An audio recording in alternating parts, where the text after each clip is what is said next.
Bom, boa noite a todos, pessoal. Obrigado aí, então, pela presença, pela inscrição, pelo tempo de todos hoje, para a gente falar um pouquinho aqui sobre o teste molecular.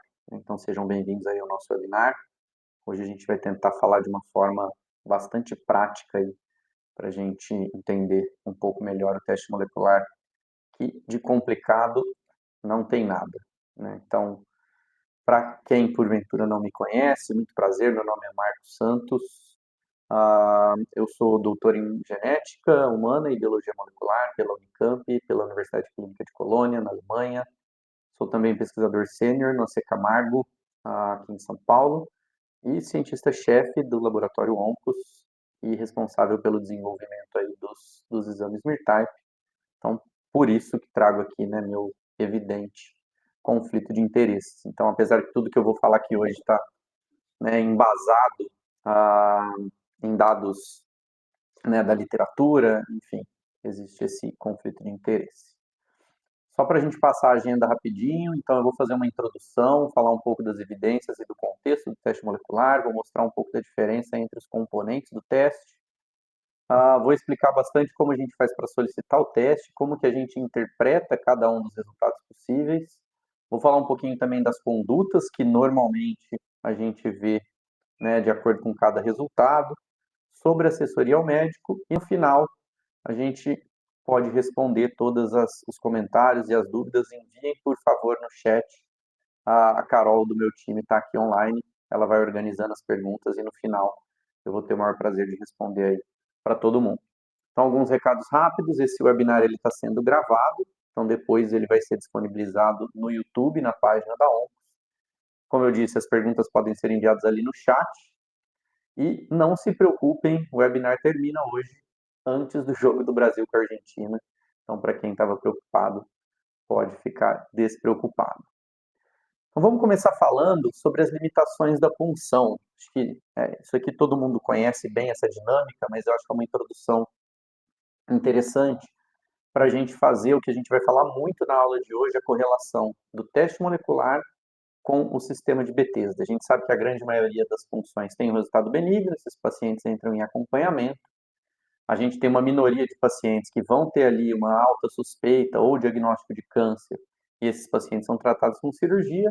A gente tem essa zona cinzenta, né, esse calcanhar de Aquiles aqui, que é o Bethesda 3 e 4, que é o nódulo indeterminado, onde a gente não sabe se esse nódulo, se ele é benigno ou se ele é maligno. Então, são esses os casos que normalmente são submetidos à cirurgia diagnóstica, cuja a gente sabe o problema, a grande minoria desses casos realmente vão se confirmar como câncer, a grande maioria são nódulos benignos, então a gente está falando num número de cirurgias muito grande que pode ser evitado. Podem ser evitadas, assim como a gente tem um problema prognóstico, que é para que a gente planeje melhor essas cirurgias. Então, a gente deixa de ter só um problema diagnóstico nessa jornada do paciente com nódulo, mas também passa a ter um problema, né, uma necessidade prognóstica para que a gente planeje melhor a extensão dessa cirurgia. Então, quando a gente olha para os guidelines, para as diretrizes, o que elas recomendam? Então, se a gente olhar tanto a diretriz europeia, a diretriz americana, a diretriz da NCCN, já há bastante tempo, todos eles recomendam que a gente faça uso de testes moleculares para a situação do nódulo indeterminado. Mas por que que o guideline recomenda que a gente faça uso de teste molecular e não de outra ferramenta? E aqui é uma das partes mais importantes que a gente vai repetir bastante ao longo dessa aula, que tudo na conduta do nódulo tireoidiano vai ser sobre o ROM. A gente vai falar muito hoje do RUM, tá? Que significa Risk of Malignancy. Por quê? O risco de malignidade já é o que define as condutas. Então, a gente tem ali no Bethesda 2, por mais que a gente chame ele de benigno, existe um risco de malignidade residual de 2 a 7%. Ou seja, ele é um risco tão baixo que essa balança ela pende mais para o lado da gente acompanhar esse paciente do que tratar ele de forma cirúrgica. Já é aceito que a gente faça essa conduta, visto que esse risco de malignidade é extremamente baixo. Da mesma forma e do mesmo raciocínio, no Bethesda 5 e 6, a gente tem um risco de malignidade que, apesar de também não ser 100%, ele é bastante alto. Então, ele já faz com que essa balança penda para o outro lado. É um risco muito alto. Esse paciente, mesmo que tenha um nódulo benigno, ele vai se beneficiar da cirurgia, visto o alto risco que ele apresentou. O problema é essa zona cinza que a gente tem do Bethesda 3 e 4, né, do nódulo indeterminado. Ela não tem um risco nem alto e nem baixo. Então, aqui é que a gente fica, então, nessa sinuca de bico, né, de o que fazer com um nódulo que não tem nem um risco alto e nem um risco baixo.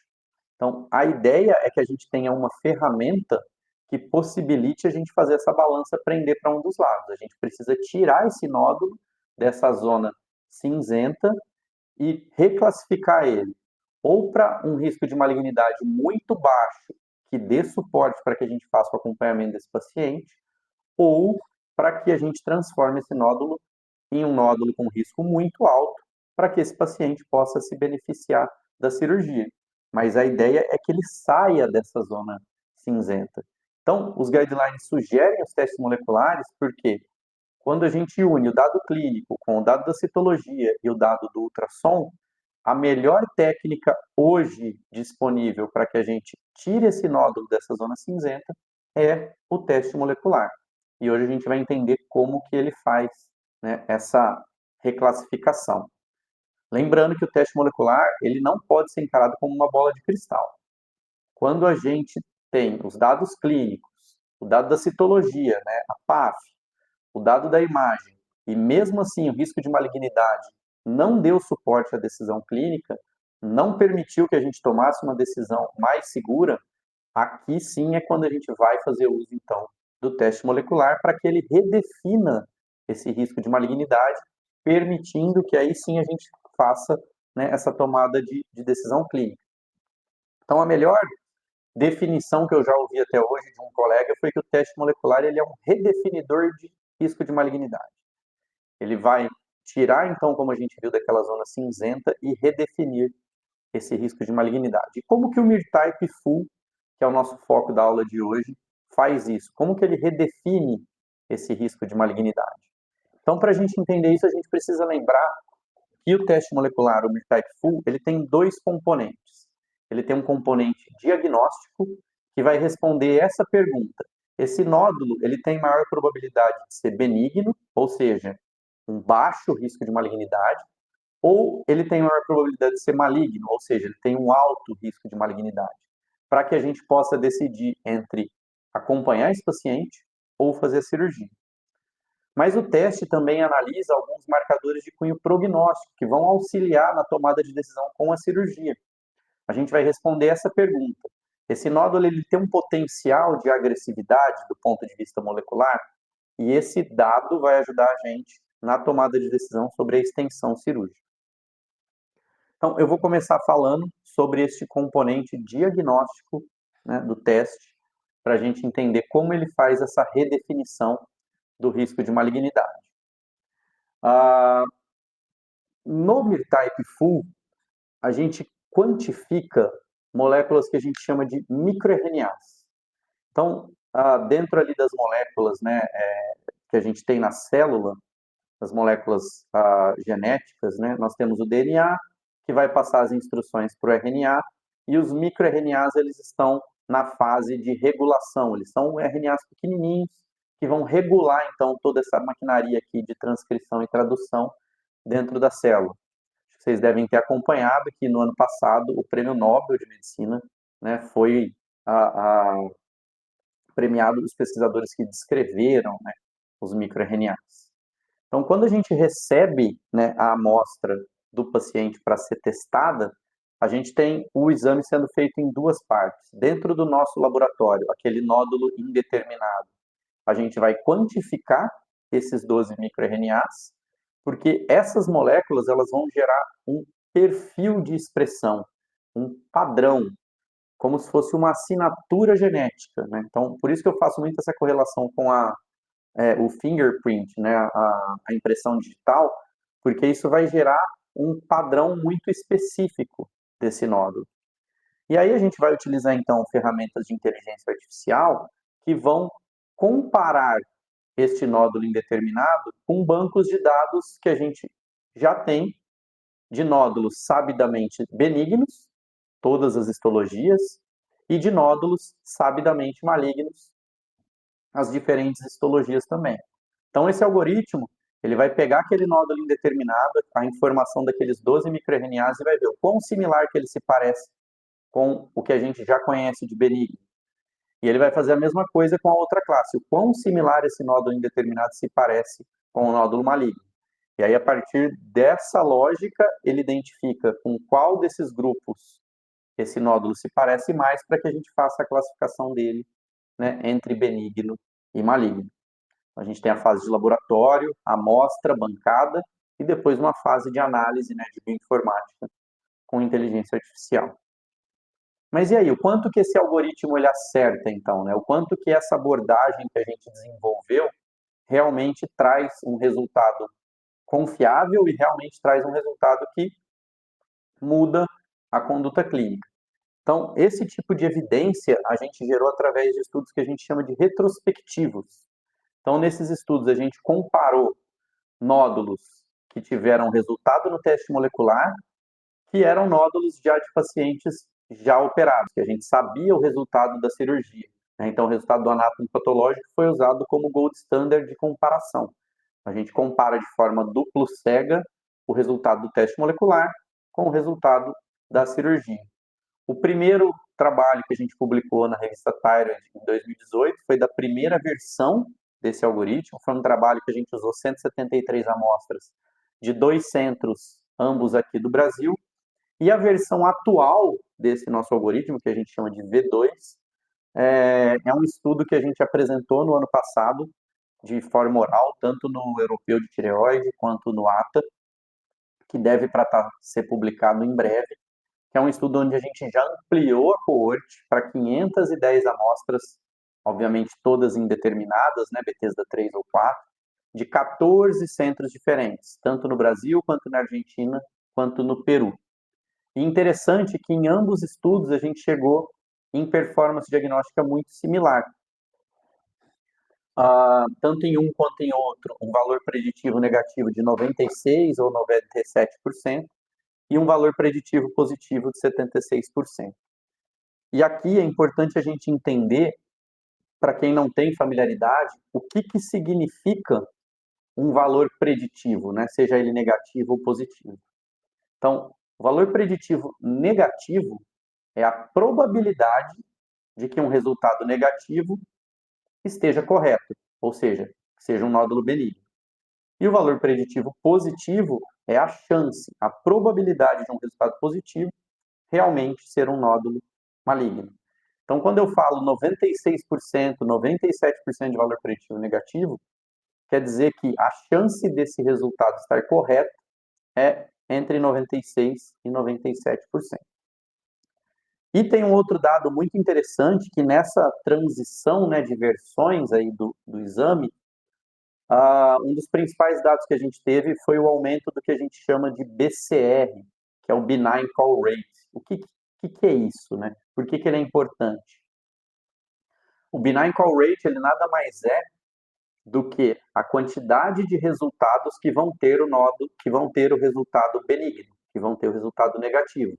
Então, de cada 100 exames que eu faço, quantos terão resultado negativo em Bethesda 3 ou 4? Na primeira versão, 54% dos laudos saíam com resultado negativo. Já nessa nova versão, que já está em rotina clínica, ele subiu para 68%. Ou seja, a gente tem mais resultados negativos agora, com o mesmo nível de confiança, né, de 97%, em uma população muito mais heterogênea, né, e maior. Então, mostrando uma melhora significativa aí dessa nova versão que a gente vem trabalhando. Mas o que significa, né, isso na prática? Então, novamente, todo o referencial é o risco de malignidade. Naquela zona cinza, né, onde a gente tem um risco nem pequeno e nem alto, quando a gente inclui o MIR-type full e o resultado é negativo, isso significa um NPV entre 96% e 97%. Ou seja, o risco de malignidade residual aqui é de 3% a 4%. Isso significa o quê? estatisticamente, a gente está redefinindo esse nódulo para um Bethesda 2.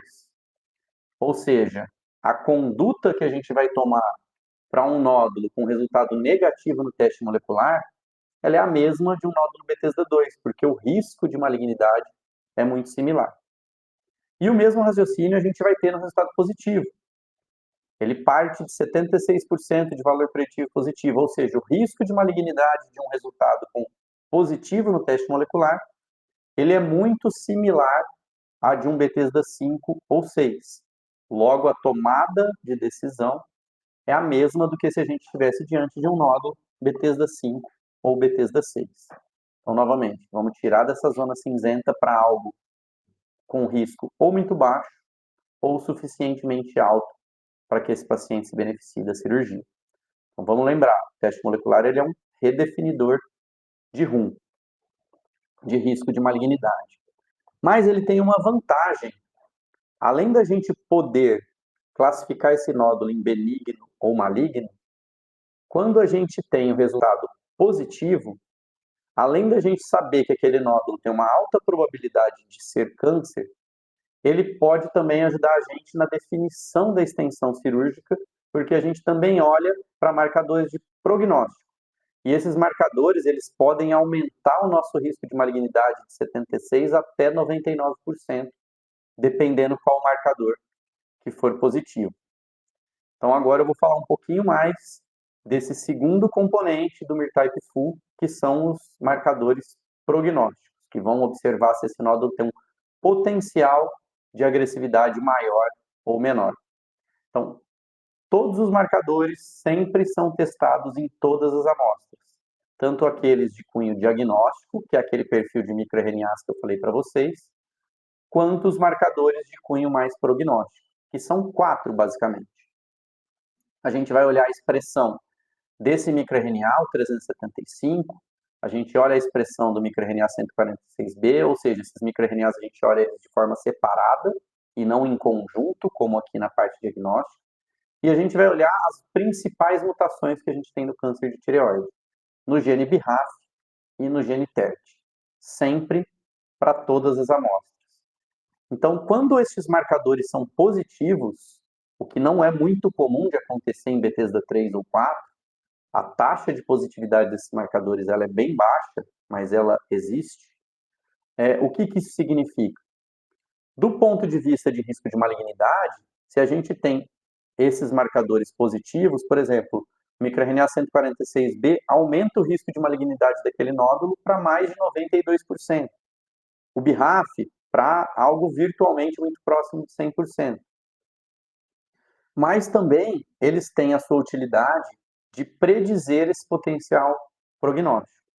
O microRNA 375 é um marcador muito específico de carcinoma medular.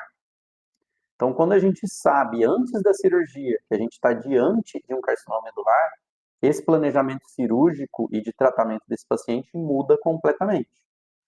Já o microRNA 146B, uma das características dele é predizer um aumento na probabilidade de metástase linfonodal de cadeia central, de nível 6. Então, quando altamente expresso, isso vai sugerir para que a gente faça minimamente uma investigação cervical um pouco mais detalhada, certo? E no caso das mutações, quando a gente tem ambas mutações, né, em concomitância, tanto do BRAF quanto do TERT, é a pior situação genética possível que a gente conhece na literatura. Esse é um paciente que ele tem altíssimo risco de recorrência, ele tem um risco de morte aumentado em quase 40 vezes, é um paciente que tem maior risco de extravasamento extratiroidiano, invasão angiolinfática, metástase à distância, multifocalidade e assim por diante. Então, é um paciente onde a gente vai precisar realmente tratar ele com uma cirurgia de um porte um pouco maior. Então, quando a gente olha para os guidelines, a gente vê que eles já começam a discutir esse papel prognóstico também. O ATA, já desde 2015, né, ele mostra que a gente conhecer o status de BRAF e TERT ajuda, né, nessa estratificação de risco. Então, um nódulo com TERT mutado, ele pode mudar de risco intermediário para alto risco. Ou quando ele não tem essa mutação, ele pode, né, passar a ser um nódulo de baixo risco. Então, saber essas mutações ajuda também nessa estratificação de risco. O ETA começa a arranhar algumas coisas também, principalmente sobre BRAF TERT, na associação com presença de metástase à distância. A NCCN também já começa a considerar o uso desses marcadores de forma prognóstica. Então, para a gente não esquecer, o teste molecular que a gente está discutindo aqui hoje, MIR-Type Full, tem esses dois componentes. É lógico que o objetivo do teste é que a gente identifique um nódulo benigno para que o paciente não precise passar por uma cirurgia desnecessária.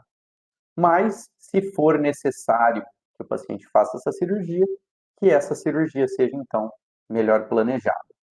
Mas e aí? Então, como que esse laudo vem? Né? Como que esse laudo vai me ajudar a tomar essa decisão? Então, o nosso laudo, ele é um laudo bastante simples, conciso e bem autoexplicativo. Ele é um laudo de 2 páginas apenas, sendo que a segunda página são notas, né, e comentários sobre cada um desses marcadores para que isso ajude na interpretação do laudo. A parte principal do nosso laudo vai estar aqui na frente. Então, no cabeçalho ali do laudo, a gente vai ter os dados do paciente, os seus dados como médico solicitante, dados da amostra recebida. Essa aqui, por exemplo, era uma amostra Bethesda 3 de um nódulo no lobo esquerdo no polo superior, uma lâmina de esfregaço.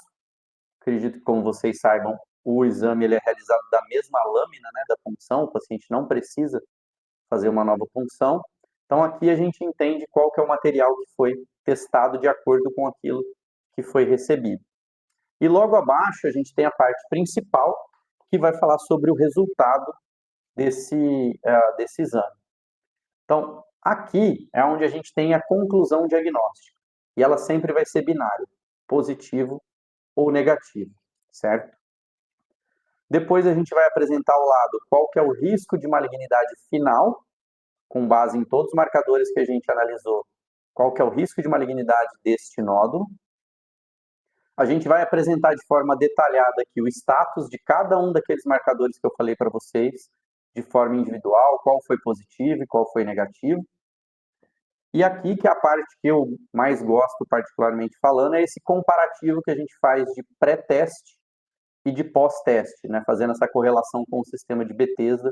Então, antes, qual era o risco desse paciente antes do teste molecular e qual que é o risco desse paciente após o teste molecular. Então, vamos olhar para um exemplo negativo, certo? Então, quando a gente tem aqui essa conclusão diagnóstica negativa, a gente está falando que esse nódulo, provavelmente, ele é benigno. Por quê? Naquele perfil de microRNAs, aquele nódulo indeterminado, ele teve um perfil de expressão mais similar ao que a gente já conhecia de benignos. Ele é um resultado em que os marcadores prognósticos, eles também são negativos. O paciente não tem nenhuma mutação, o paciente não tem nenhuma alteração na expressão dos microRNAs. Então, a gente reclassifica esse nódulo, ele vai ter, então, um risco de malignidade menor do que 4%, por quê? Porque o valor preditivo negativo é entre 96% e 97%. E aqui embaixo a gente pode ver o seguinte, esse paciente, antes de realizar o teste molecular, como ele tinha um Bethesda 3, ele tinha um risco de 12% a 30%. Agora, após o teste molecular, ele passa a ter um novo risco de malignidade, só de 4%, que não é coincidência ele estar aqui dentro da casinha do Bethesda 2. Então, o que a gente fez aqui? A gente fez essa balança pender. A gente reclassificou, a gente redefiniu o risco de malignidade desse paciente para algo similar a um Bethesda 2. Então, alguns pontos que são importantes a gente entender do resultado negativo. Cerca de 3 a 4% dos casos vão ser falsos negativos, certo? Então, são casos onde o resultado sai negativo, mas na verdade eles são câncer. Mas é importante a gente entender que isso acontece assim como acontece no Bethesda 2. Novamente, o Bethesda 2 tem um risco de malignidade residual de 2 a 7%. Então, isso também pode acontecer no teste molecular. Porém, mesmo que ele seja um falso negativo, a gente sabe, por conta dos marcadores prognósticos, que esse é um nódulo de baixíssimo potencial de agressividade. Mesmo que a gente tenha errado esse resultado, a gente sabe que os marcadores de agressividade, os marcadores prognósticos são negativos. Então, esse nódulo tem um potencial muito baixo, caso ele seja um falso negativo, um potencial muito baixo de agressividade. E a conduta mais frequente, ele é o acompanhamento, mas, assim como no Bethesda 2, essa conduta também pode ser cirúrgica, certo? Por conta, novamente, do risco de malignidade. Vamos olhar um outro exemplo aqui, um resultado positivo, que provavelmente está falando para a gente, ó, este caso, provavelmente ele é um câncer ou um NIFT. Tá? A gente inclui os NIFTs aqui no positivo porque eles são lesões cirúrgicas. Né? Atualmente a gente não consegue diagnosticar NIFT antes da cirurgia, então um NIFT, que inclusive molecularmente tem um perfil bastante maligno, né? A gente inclui aqui. Por que ele saiu positivo? Naquela comparação que a gente fez dos microRNAs com o nosso banco de dados, ele teve um perfil de expressão, um padrão, uma assinatura genética mais parecida com quem a gente já conhecia, que era maligno. Mas ele teve, neste caso deste exemplo, os marcadores prognósticos negativos. Então, ou seja, ele provavelmente é um câncer, tem um alto risco de malignidade, mas parece ser um tumor mais indolente. E aqui a gente reclassifica ele também, o valor preditivo dele, né, o risco pré-teste, sendo um Bethesda 3, era só de 12 a 30%, e agora ele veio aqui para cima, ele sai da zona cinzenta e vem para um valor muito próximo do que seria um Bethesda 5, ou seja, um paciente que pode se beneficiar de uma cirurgia. Então, como que a gente vai interpretar esse caso desse resultado, onde o resultado é positivo do ponto de vista diagnóstico, mas ele é negativo do ponto de vista dos marcadores prognósticos? Ou seja, isso aqui provavelmente é um câncer, tem 76% de chance disso ser um nódulo maligno, mas parece ser um nódulo indolente, porque os marcadores prognósticos são negativos. Então, caso as outras características permitam, esse é um caso que a gente pode considerar, então, a lobectomia ou até mesmo vigilância ativa, porque ele não tem um alto risco de recorrência, ele não tem um alto risco de metástase linfonodal, ele não tem outros riscos associados. É um nódulo que provavelmente não vai ter uma evolução significativa. Então, se as outras características permitirem, normalmente a lobectomia é uma boa pedida. E, assim como nos casos Bethesda 5, a gente sabe que 24% dos casos com esse resultado vão ser falsos positivos, o que acontece também na citologia. E o último exemplo que eu trouxe, um outro caso positivo, mas aqui ele tem um risco de malignidade já bastante elevado. A gente sabe que ele é positivo, novamente, porque o perfil de microRNAs se pareceu, né, teve uma característica mais parecida com os malignos, mas também ele teve marcadores prognósticos positivos. Então, isso elevou o risco de malignidade desse nódulo para algo quase 100%, né, virtualmente 100%, muito por causa aqui do BRAF. Então, novamente, a gente reclassificou esse nódulo, a gente redefiniu o risco de malignidade dele. Ele era um Bethesda 4, com risco pré-teste de 23 a 34, agora ele é um nódulo, né, que tem um risco de malignidade ali praticamente de 100%, muito similar ao que acontece no caso do Bethesda 6. Porém, esse é um caso, né, nesse exemplo aqui que a gente tem tanto o BRAF quanto o microRNA 146 positivo, que além da gente saber que isso aqui é um câncer, ele é um tumor que tem um risco de ser mais agressivo, de ter um pior prognóstico.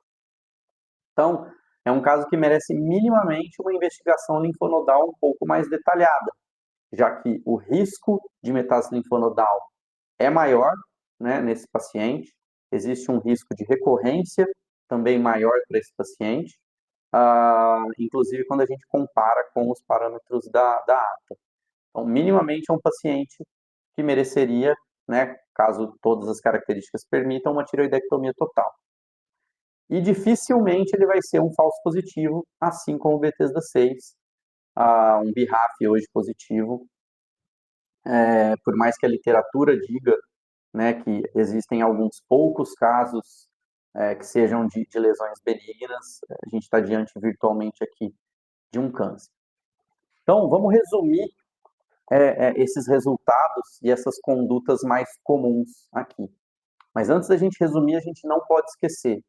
A gente precisa lembrar que a tomada de decisão, ela envolve não só o teste molecular, ela envolve dado clínico, ela envolve a citologia e ela envolve a imagem do paciente.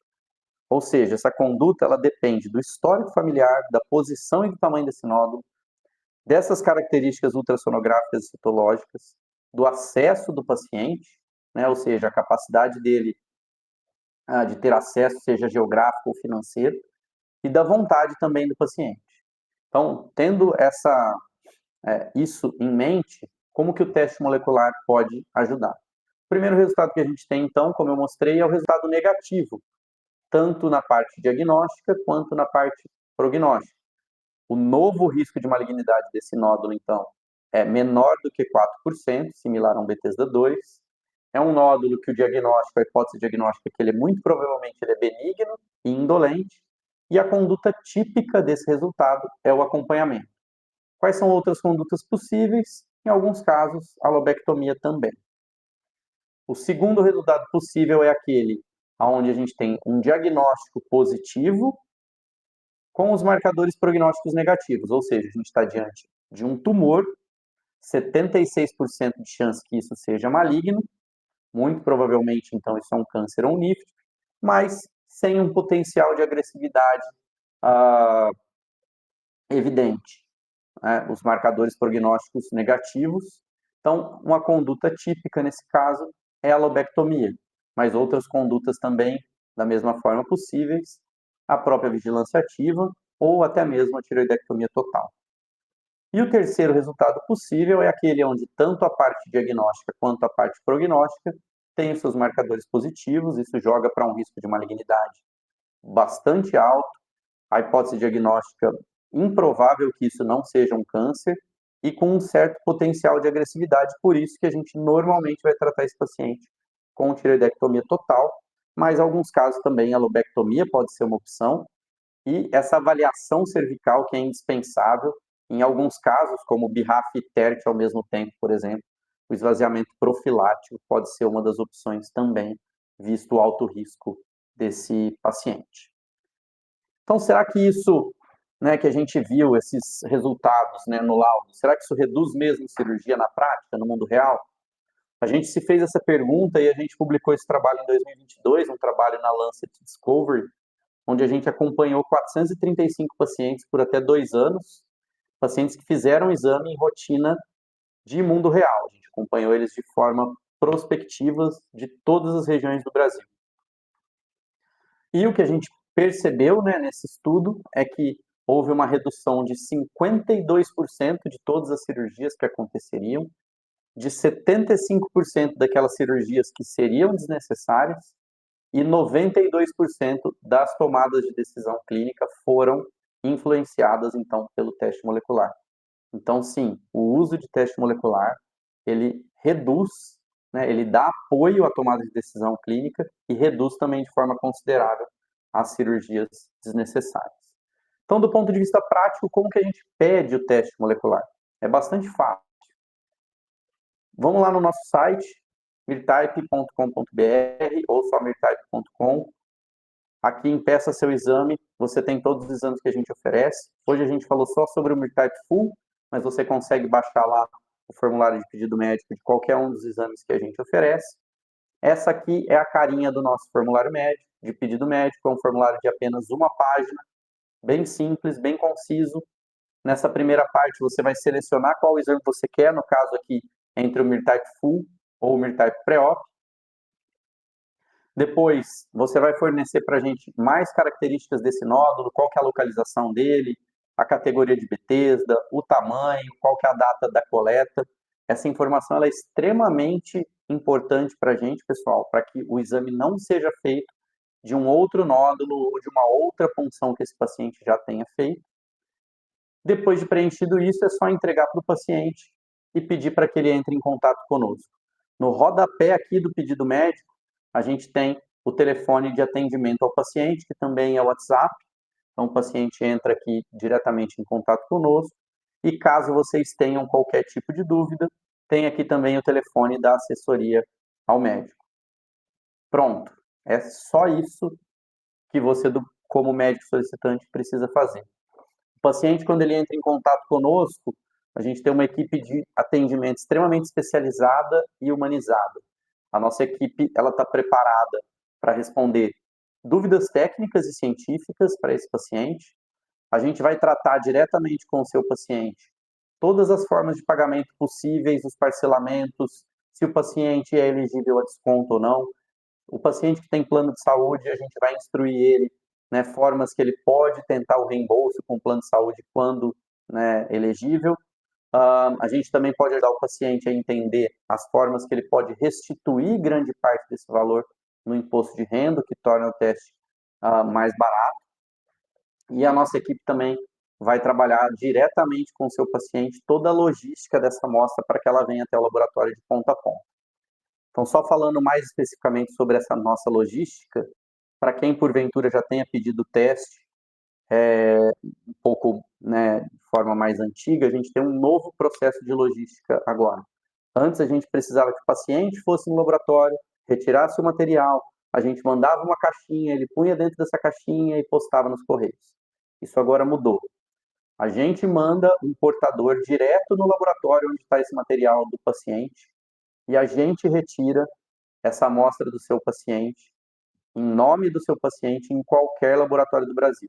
Então, a amostra do meu paciente está no laboratório X da minha cidade.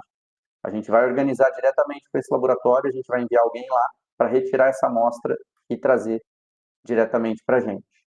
Como eu disse, a gente também tem essa parte de assessoria ao médico, um atendimento extremamente especializado também, onde a gente pode conversar com vocês sobre dúvidas técnicas e científicas. É um canal onde a gente discute casos também, a gente pode ajudar vocês na interpretação dos laudos e também para dúvidas de ordem mais prática, materiais, trabalhos, evidências e tudo que, porventura, vocês precisem. Então, pessoal, queria agradecer novamente aí a atenção e a presença de todos. Deixo aqui, então, os meus contatos pessoais e o nosso site fica disponível aí para as perguntas. A Carol vai me ajudar um pouco para a gente responder agora, se a gente tiver alguma pergunta. Obrigadão pela presença e pelo tempo de vocês.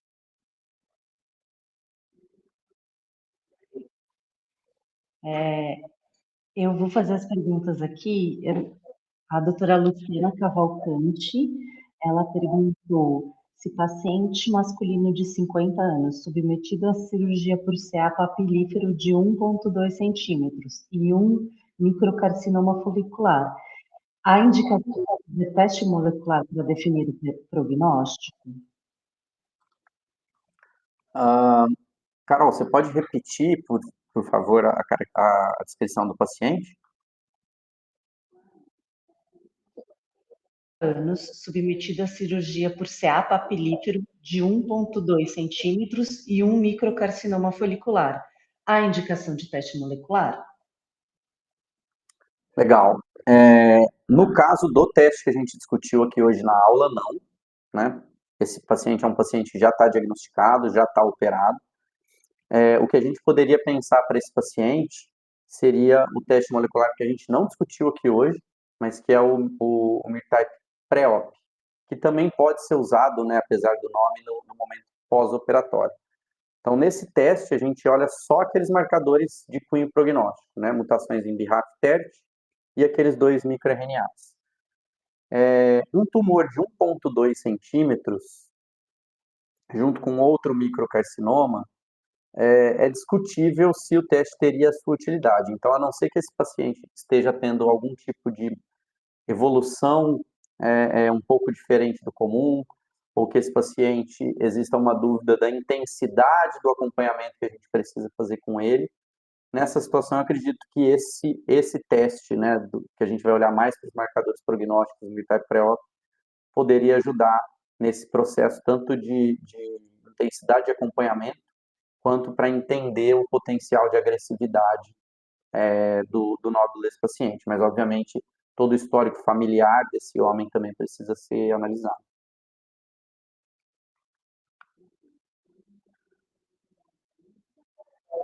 Boa noite. Você tem resultados pós-cirúrgicos do histopatológico?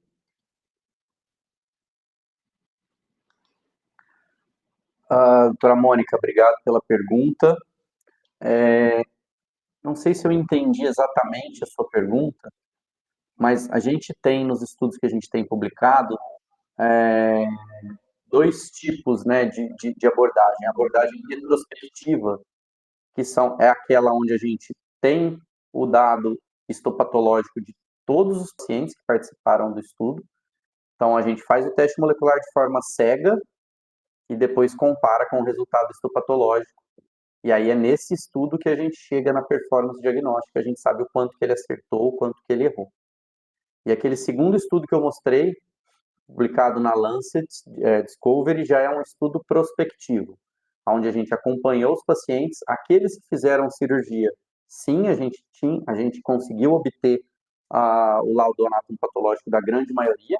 Naquele estudo ali em específico, quase 70% dos casos realmente se confirmaram malignos ou câncer. E aqueles negativos, a grande maioria dos pacientes com nódulo negativo não faz a cirurgia. Naquele estudo a gente teve só 17 pacientes que fizeram a cirurgia, dos quais todos, 100% deles, se confirmaram realmente nódulos benignos no anátomo patológico. Então a gente tem a cirurgia para a gente, ela é o principal comparador, né? Então em todo estudo que a gente quer entender a performance do exame, a gente precisa ter, né, esse dado disponível e muito bem segmentado também.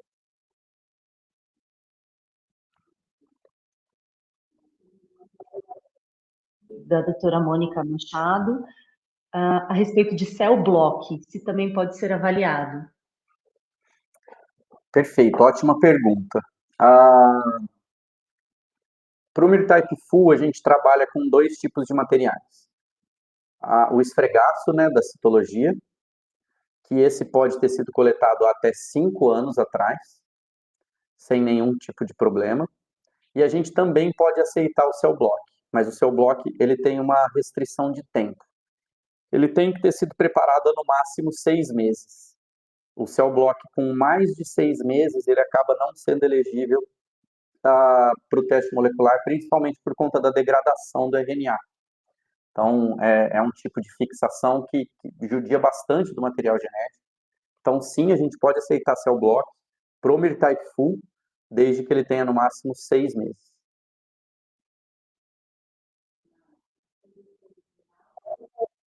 Perguntou: olá, tenho uma dúvida. O teste pode ser feito em qualquer uma das lâminas ou precisa ser selecionado previamente alguma das lâminas com células mais suspeitas? Obrigada. Excelente pergunta. Obrigado pela pergunta e pela oportunidade da gente esclarecer isso também. O que a gente sempre pede? A gente pede para que sejam enviados todas as lâminas daquela punção. Por quê? Esse material, quando ele chega aqui para a gente, antes dele entrar no teste molecular, ele vai passar pela avaliação de um patologista que trabalha conosco, patologista especialista em tireoide. Esse patologista, ele vai fazer não só uma primeira análise de controle de qualidade, ou seja, ver se ali tem material suficiente. São muito poucas células, a gente precisa de 60 células para conseguir fazer o exame. Mas ele não só vai olhar essa questão da quantidade e qualidade do material, como também ele vai ajudar a gente a identificar quais daquelas lâminas são mais representativas do caso. Então, por exemplo, em um Bethesda 3, quais são as lâminas onde a gente vai ter mais material com atipia nuclear ou com atipia arquitetural, para que as lâminas que a gente use no estudo sejam as mais representativas do caso. Aquelas lâminas que a gente não utilizar para realizar o teste, elas são armazenadas aqui no laboratório por no mínimo 5 anos, que é o que rege a legislação, e caso o paciente precise, por qualquer outro motivo, a gente pode devolver, então, esse material que não foi utilizado.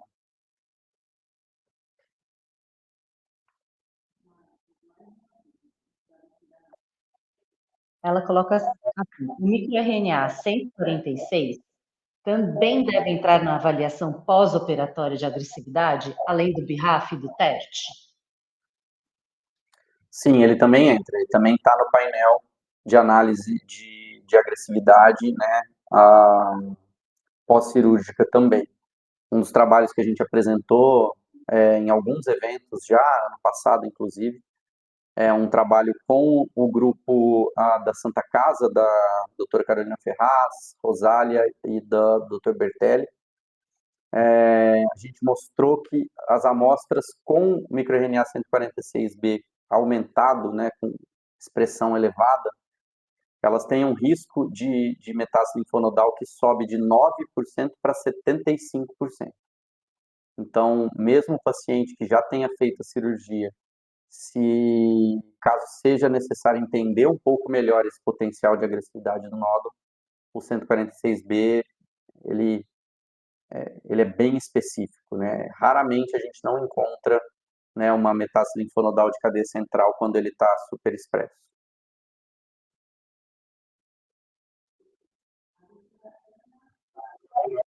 Fez 3 perguntas. Ela disse: "Boa noite, excelente como sempre. Qual o prazo máximo para a realização do teste após as PAF e peça cirúrgica? Falo em termos de qualidade da amostra para análise dos testes. Estou com um Rubion e 2 Talcel e que quero fazer teste molecular. Importante fazer no nódulo da tireoide ou na metástase linfonodal? Para que vocês peguem amostras no laboratório, há necessidade de alguma autorização por parte do paciente?" Bom, vamos lá. Carol, se eu esquecer de alguma das perguntas, você me ajuda aí, por favor. Para um paciente, né, que já foi operado, o material de preferência que a gente fala para ser realizado o teste molecular, normalmente é a lesão que está incomodando a gente. Que, no caso de um paciente com uma metástase à distância, geralmente vai ser o material da metástase à distância que ele é mais interessante para a gente. Por quê? Embora não seja muito comum, é possível que as alterações moleculares do tumor primário sejam um pouco diferentes das alterações moleculares do nódulo metastático, seja ele linfonodal ou seja ele da metástase. Então, a gente sempre vai optar por fazer se houver metástase linfonodal ou à distância, né, da metástase para que a gente tenha um status mais atualizado, né, vamos dizer assim, do material. Quais são as outras perguntas, Carol, se puder repetir, por favor? Robaio, é isso? Robileio. Roubei, isso, obrigada. E 2 Talcel, que quero fazer teste molecular. Importante fazer do nódulo ou da metástase, que foi esse que você respondeu, né? O tempo da PAF e da PESTA pós-cirúrgica, qual é o máximo para fazer o teste e como que retira a amostra. Se precisa de autorização. Perfeito, perfeito. Eu estou entendendo, doutora, que nesse caso, que são lesões, né, mais agressivas, né, o Robinail e o Talcel, que talvez o teste mais indicado para esse tipo de paciente vai ser aquele onde a gente vai olhar para marcadores para seleção terapêutica. Então, são pacientes que normalmente vão ser resistentes à radioterapia, que vão evoluir, que vão ter metástase e provavelmente vão precisar de algum tipo de tratamento sistêmico. Esse é um terceiro teste que a gente oferece, que chama de Type Target, onde a gente olha para um painel, então, de mutações que estão ligadas a drogas que podem ser usadas, né, para esses pacientes. Para esse exame especificamente, a gente não tem restrição de tempo desse material, tá? Mas existe uma janela de oportunidade aqui. O que eu quero dizer com essa janela de oportunidade? Quanto mais tempo passa, mais esse RNA vai se degradando, mais esse DNA vai se degradando, ou seja, aumenta o risco da gente ter falsos negativos, por conta da degradação do material. Então, quanto antes a gente fizer o teste molecular, a gente inibe, né, a possibilidade desse problema. E a segunda janela de oportunidade está relacionada ao tempo de armazenamento desse material. Os laboratórios são obrigados a armazenar por no máximo 5 anos. Então, se esse paciente fez a cirurgia, essa biópsia está guardada em algum material e você quer fazer o teste molecular depois de 5 anos, provavelmente esse material já foi descartado. Então, o que a gente recomenda é sempre ou fazer o teste molecular logo de início, se for um paciente que vai realmente precisar, ou pedir para o paciente guardar esse material lá na casa dele, não precisa de nenhum tipo de acondicionamento especial, temperatura nem nada, para não perder essa janela, tá, de oportunidade. E a retirada desse material, a gente precisa só de uma autorização do paciente. Então, a gente já tem um formulário específico, o paciente preenche, online mesmo, ele assina, e aí, com base nessa autorização, que a gente consegue ir no laboratório e retirar esse material em nome do paciente. Mas essa autorização, ela é necessária, sim.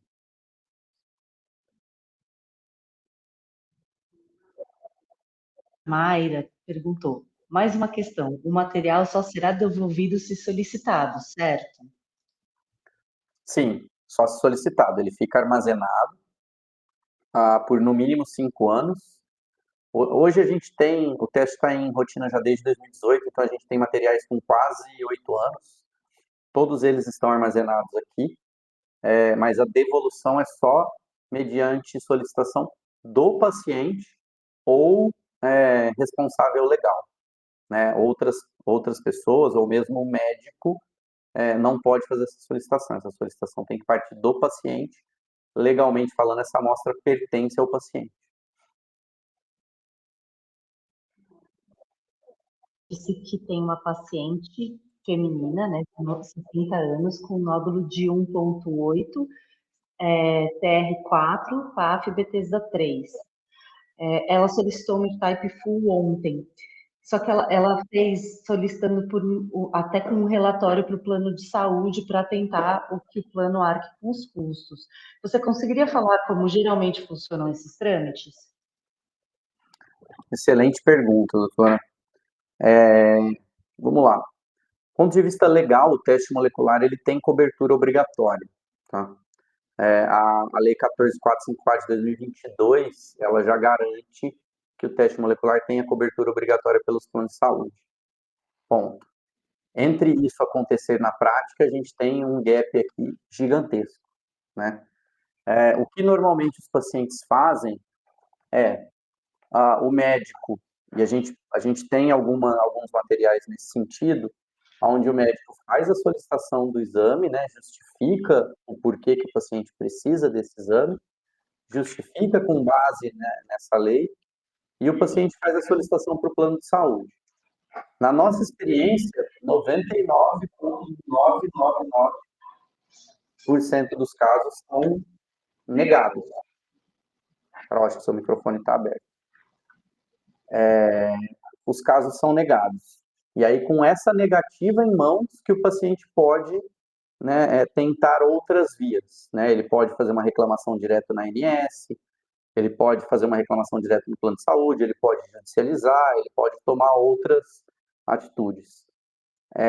Cobertura de forma direta, por mais que a lei já garanta, praticamente impossível pela nossa experiência atual. A gente só tem um plano de saúde, a Unimed VTRP, no Rio Grande do Sul, que de forma espontânea já cobre para todos os seus pacientes já desde 2020, de forma, né, por liberalidade. O que a gente recomenda para os pacientes?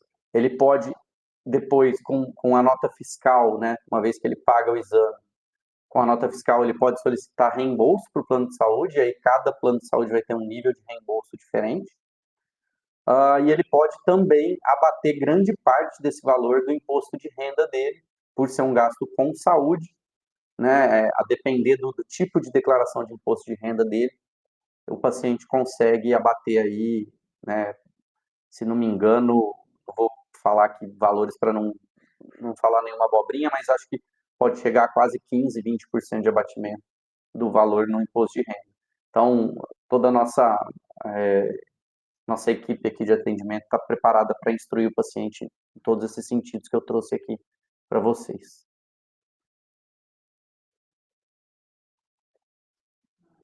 A doutora Mônica Machado perguntou: nas neoplasias foliculares também é válida a avaliação molecular? Sim, sim, nas neoplasias foliculares, e também nas oncocíticas, que é uma dúvida bastante comum também.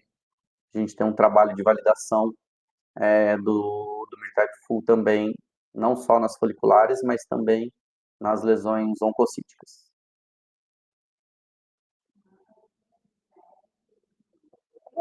Correlacionando com mutações somáticas por NGS? Tem algum estudo correlacionado com mutações somáticas por NGS? O NG, doutor, eu não sei se eu entendi exatamente sua pergunta. A gente olha para essas mutações que a gente faz no exame através da técnica de PCR em tempo real.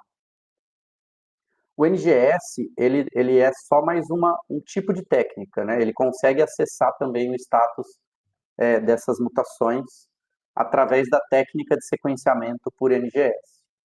Então, a forma como a gente acessa as mutações, seja por NGS ou por PCR em tempo real, pouca diferença tem no resultado final. Inclusive, a PCR em tempo real ela tem uma sensibilidade maior, né? A gente consegue identificar, né, níveis de carga alélica cada vez menores, né? Até do que o NGS. É muito comum o pessoal pensar em painéis de NGS mais ligados à oncologia ou talvez aqui nos casos mais avançados, onde a gente precisa olhar um painel muito grande de genes. Então, se a gente quiser olhar centenas de genes ao mesmo tempo, a gente pensa na técnica de NGS. Mas aqui, para o Myrtype, tanto full quanto pré-op, a gente usa a técnica de PCR em tempo real.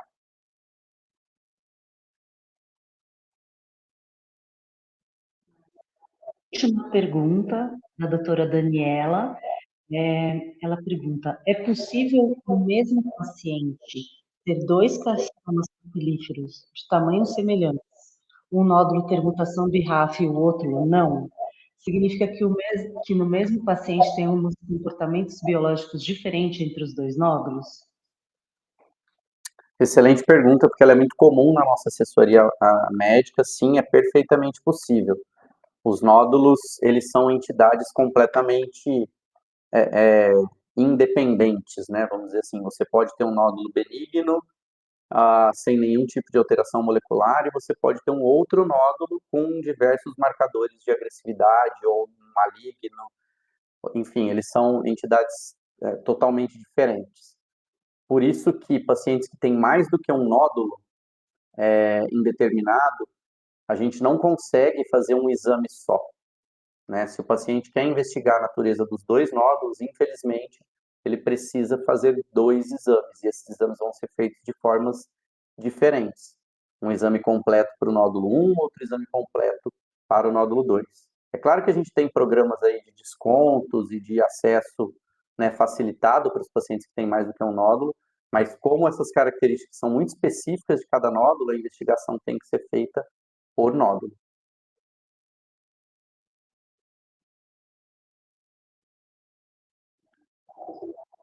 Tá. Qual o custo do PIFU? Para ter uma ideia de quando os pacientes perguntarem, da doutora Cláudia. Eu achei que essa pergunta não ia vir, mas ela veio. Ela sempre vem. Obrigado pela pergunta, doutora Cláudia. Vamos lá. O Myrtype Full, ele é indexado pela tabela CBHPM, que é a tabela da AMB, né, da Associação Médica Brasileira. O custo de tabela do exame é de R$ 7.500. Porém, esse não é o preço que a gente pratica diretamente para os pacientes, né? Para pessoas físicas, existe um desconto bastante significativo. O teste sai por R$ 4.920 e esse valor, é, a depender do número de parcelas, ele pode ser parcelado em até 12 vezes sem juros. Isso sobe para algo ao redor de R$ 5.400. Quando o paciente quer fazer o parcelamento, isso pode ser parcelado em até 12 vezes. Mas, assim, o pessoal ali do atendimento não perde não perde oportunidade. Então, eles vão discutir, vão entender. Às vezes, o paciente pode dar uma entrada e parcelar o restante, pode pagar em 2 cartões. A gente tem várias formas aí diferentes, né, de tentar facilitar ao máximo para o paciente, que a gente sabe que que é um valor ah, que entrega, né, o valor, mas que é um pouquinho mais alto. Mais alguma, Carol? Excelente. Pessoal, obrigado novamente, então, aí a todos pelo tempo, para quem ficou aqui agora até o fim, 74 aí sobreviventes. Se alguém tiver mais alguma pergunta que lembrar depois, fique à vontade, meus contatos estão aí na tela. Pode entrar em contato conosco, para a gente tirar todas as dúvidas e mandar os materiais. Assim que o vídeo, né, tiver editado e publicado, nós vamos avisar a todos também. Bom, muito obrigado a todos, boa noite e bom descanso. Até mais.